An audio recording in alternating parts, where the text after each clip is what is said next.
Hi, Magnus. Hello. Welcome to the Toronto Outdoor Show. Thank you so much for coming. Yeah. And spreading the good word about Trangia. Yeah. I love the stoves. I've been using them for a couple of years now. Great. And I find that you can't distill a stove, make it any simpler, but still be as effective for making a good meal.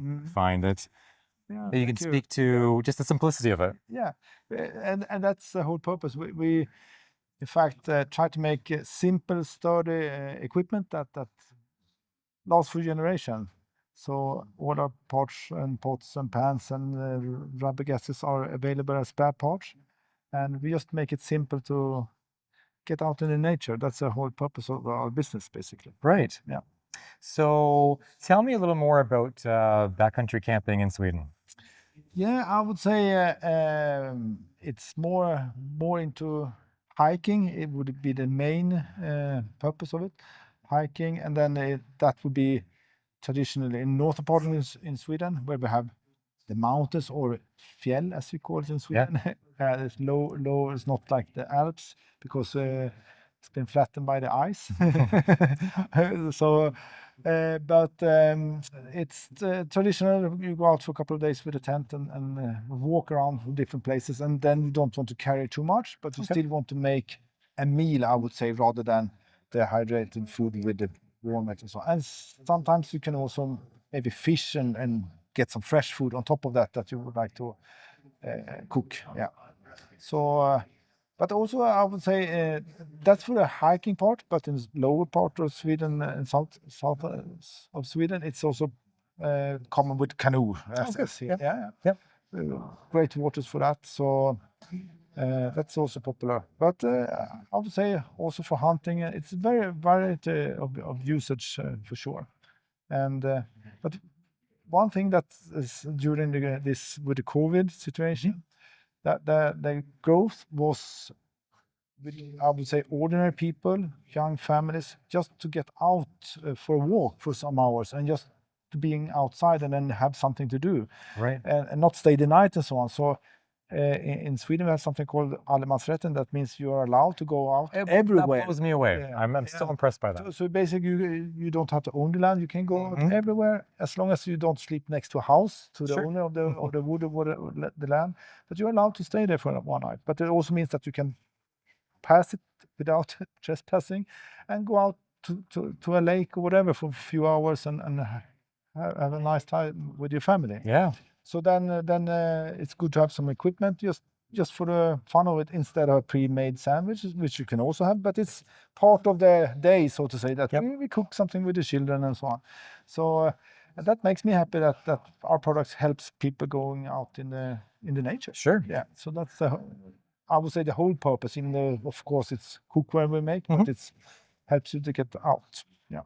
So you've been there about 8 years now or so? Yes. So tell me about your time. Yeah, it's been of course a roller coaster. Sure. I mean, pre-COVID we had a stable increase year by year. Yeah.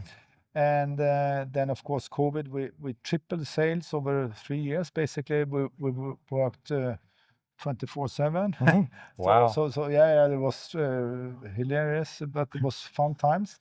And then of course oversupply and demand fell based also on the inflation and so on. And we sell, I would say, we export 80% of what we do, and we export worldwide. Of course, Europe being the strongest market, but also North America and Asia. So, but similar pattern worldwide. So we had really a tough time.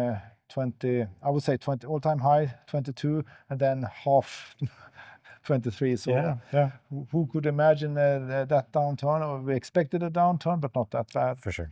So it was a bit of a struggle, but we had to adopt, and we're doing well now. Yeah. So Glad to hear that. yeah, I'm looking long term. I mean, our company turned 100 years this year, and of course, my mission and target is that we will still be around 100 years from now, and for sure we will. I'm sure about it. We have hired some engineers, and we are really into developing new products. We will not go wild and crazy, and for sure, but we will add more accessories and maybe other stoves in the future. Glad to hear that. Yeah. And then last year we released our own developed gas burner, which we're very proud of. It's only available in Europe. Yeah, so when's far. it coming to Canada? Yeah, in fact, we are having discussion with the Canadian authorities as we speak. Yeah. So I expect it to be available this summer. Oh, wonderful. Yeah. Okay. So also from North America. So it will be available worldwide, but so far it's only Europe. Okay. You didn't bring any with you, did you, by any chance? No, I didn't. Unfortunately, I should have done that. But again, it's not certified here yet. Sure. So Yep. so we have to follow the regulations. So, but we're happy with it because all the parts are made. In fact, are made in Sweden. Mhm. No Chinese parts. So we're taking pride in that, and Yeah. all parts are replaceable again, following the Trangia heritage. So we're You have so much history to pull on, and I'm glad to see that. 100 years, that's remarkable. yeah, it's a fair bit of time. Yes, it is. Yeah. So we will have a great celebration this year in Sweden, where we invite our top distributors for a couple of days and take it from there. Wonderful. Yeah. Wonderful. So I had a few quick questions here for you. Yes. What is the most delicious meal you've ever made on a Trangia? Ooh, what is the most delicious meal I ever made on Trangia? A meal, I must say, some variant of pasta carbonara is so simple to make. Yeah. It's so you fry some bacon, add some mushroom and onion. You fry that first and put it away, and then you make the pasta and then bring it back into the pot and add some cream, and then off you go with salt and pepper. It's quite simple, but it's very good outside.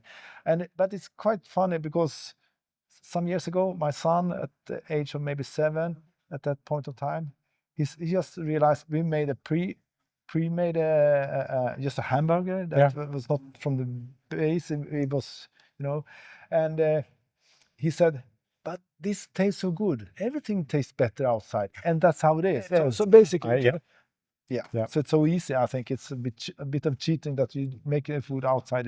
You're just happy to eat. Yeah, your taste buds seem to open up more or exactly. something. Yeah. There's something with it. So Yeah. it's very simple. But yeah. Tell me about how your partnership with Wool Power came about. I find it just so, what a perfect synergy. Yeah. I mean, in fact, the owner of Trangia family was part owner of Wool Power, but that's way back 10 years ago.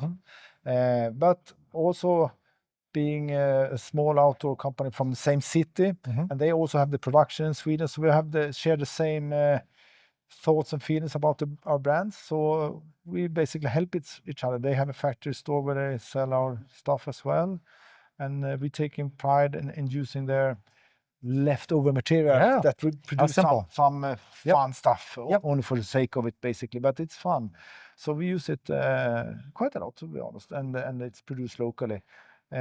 So we learn from each other, and being a small company also.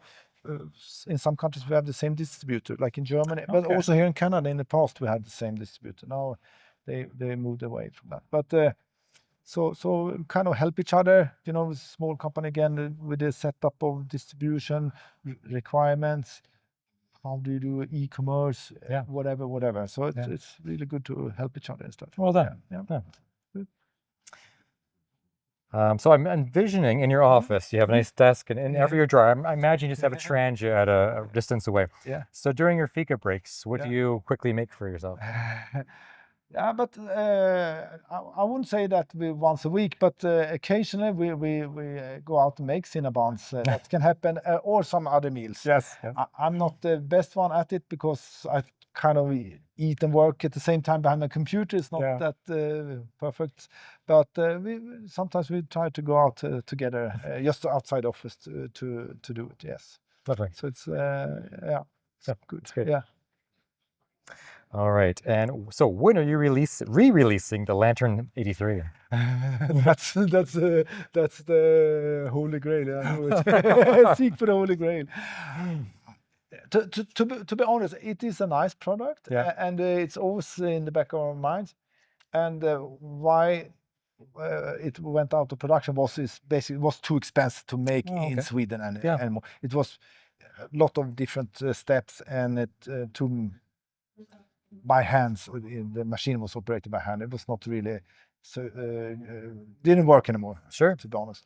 So speaking of those engineers you just hired, Exactly, and it's been on a wonderful wish list where everything can happen. It's on that list for sure. Glad to hear it. Yeah, and it's not like we would like to take it, go to China and make it. Yeah. They could probably make it very well, but it's not. We take pride in making it, and that's why also our product sometimes maybe at the first glance looks quite simple, but that's also because the form follows the function for manufacturing. It's simple as that. We must be manufacturing quick and easy, otherwise it's just too labor cost intensive to make it in Sweden. Sure. So we have to be clever in that respect. I think you can crack the code. But... Yeah. All right, and thank you, Magnus. I really Thank appreciate you. your time. Welcome to Canada. Thanks Take a lot. Carlos back. Yeah. Yep, take care. Thank you.